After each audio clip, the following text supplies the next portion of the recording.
నమస్తే ఫ్రెండ్స్. పహల్గామ్ ఉగ్రవాద దాడి వెనుక లష్కరే తోయబా చీఫ్ శిబిరం ఉంది. జమ్మూ కాశ్మీర్లో స్థానిక పాకిస్తాన్ మిలిటెంట్లు కూడా సహకరించారు. Lashkar chief Asif Syed, deputy chief Saifullah వీళ్ళు సూత్రధారులుగా ఉన్నారు. పాకిస్తాన్ ఉగ్రవాదాన్ని పెంచి పోషిస్తుంది. ఈ ఉగ్రవాదులంతా పాకిస్తాన్ నుండే డ్రెస్ కోడ్ కానీ వాటికి కావాల్సిన ఫండ్ కానీ మొత్తం పాకిస్తాన్ నుండే వస్తుంది. ఈ పహల్గామ్ ఉగ్రవాద దాడి నుంచి భారత్ ఏం నేర్చుకోవాలి? ఫస్ట్ థింగ్, సెక్యూరిటీ సిస్టమ్ చాలా డెవలప్ అవ్వాలి. ఇంతవరకు వాళ్ళు లోపలికి వచ్చేంత వరకు మనకు తెలియలేదు అంటే ఇంటెలిజెన్స్ ఎంత ఫెయిల్యూరో మనం అర్థం చేసుకోవాలి. Drone system, smart surveillance, Israel technology వాడాలి. Next one, second thing, intelligence ఎందుకు ఫెయిల్ అయింది? వాళ్ళు ఉగ్రవాదులు కాశ్మీర్లో ఉండడానికి ఎవరు హెల్ప్ చేశారు? లోతైన విచారణ జరగాలి. జమ్మూ కాశ్మీర్లోనే ఉండే వాళ్ళు ఎవరు వాళ్ళకి సహాయపడ్డారు? ఎందుకు పోలీస్ ఆర్మీ మధ్యలో ఎందుకు ఆ ఇంటెలిజెన్స్ ఎందుకు అది ముందే పసిగట్టలేకపోయింది? ఇంటి దొంగలు ఎవరున్నారు? ఇంటి దొంగల పైన లోతైన విచారణ జరగాలి.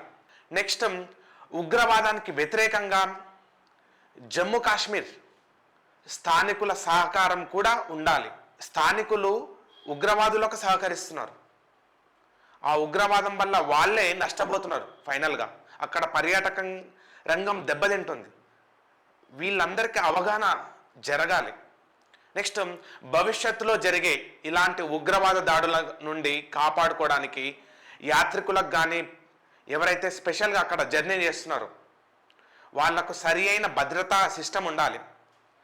అంతర్జాతీయంగా పాకిస్తాన్ను ఒంటరి చేయాలి. అమెరికా నుంచి ఎంతో కొంత మద్దతు కూడా వెళ్తుంది, ఫండ్స్ కూడా వెళ్తున్నాయి వాళ్ళు బతకడానికి, అది కూడా కట్ చేయాలి. హిందువులకు ఉన్నది ఒకే ఒక్క దేశం భారతదేశం. హిందువులకు ఉన్నది ఒకే ఒక్క దేశం భారతదేశం. వచ్చే ఎన్నికల్లో ఇలాంటి నాయకుడిని, బీజేపీ లాంటి నాయకత్వం ఎన్నుకోవాలి, స్ట్రాంగ్ ఉండే నాయకత్వం ఎన్నుకోవాలి. భద్రతా వైఫల్యాలు మళ్ళీ రిపీట్ అవ్వద్దు.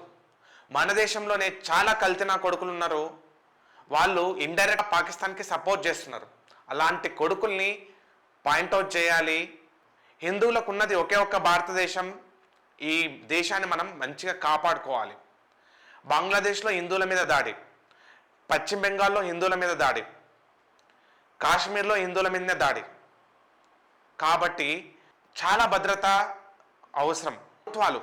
ప్రభుత్వాలు హిందువులకు ఒక ప్రత్యేక సిస్టమ్, మనల్ని మనం కాపాడుకోవడానికి ఒక ప్రత్యేక సిస్టమ్ అనేది ఉండాలి. Thank you friends.